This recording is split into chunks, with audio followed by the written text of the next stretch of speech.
YouTube family, कैसे आप लोग? आशा करती हूँ कि आप लोग अच्छे होंगे, स्वस्थ होंगे, मस्त होंगे, अपने अपने घर में अपने अपने परिवार साथ खुश होंगे।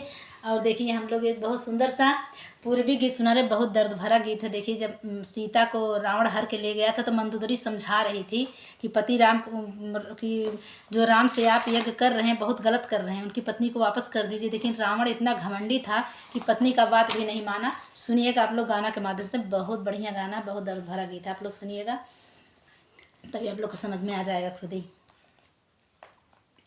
बेरी बेरी पारा तानी राउर हम पैया है मोर सैया सुना।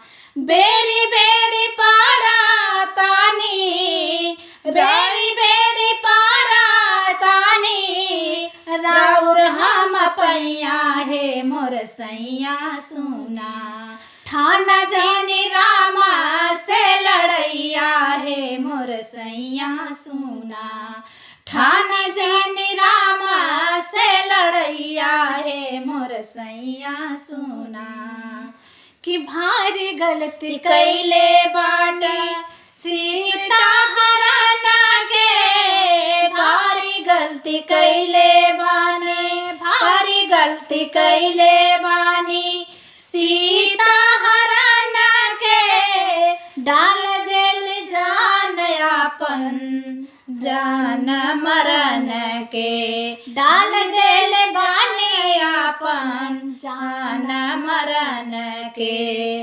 मांग ली ही माफी है, मांग ली है माफी है, एगो लोकताऊ पैया है मोर सैया सुना, हे मोर सैया सुना। ठान जानी रामा से लड़ैया है मोर सैया सुना। ठान जानी रामा से लड़ैया है मोर सैया सुना।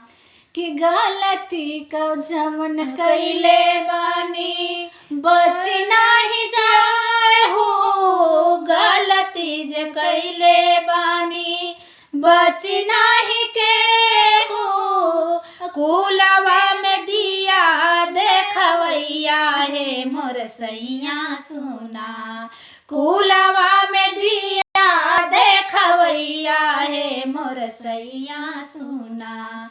ठाना जानी रामा से लड़ैया है मोर सैया सुना। ठाना जानी रामा से लड़ैया है मोर सैया सुना।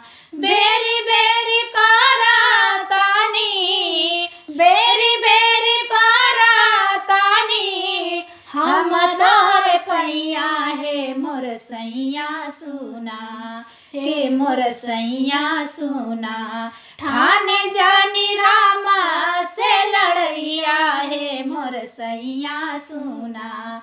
ठाना जानी रामा से लड़ैया है मोर सैया सुना।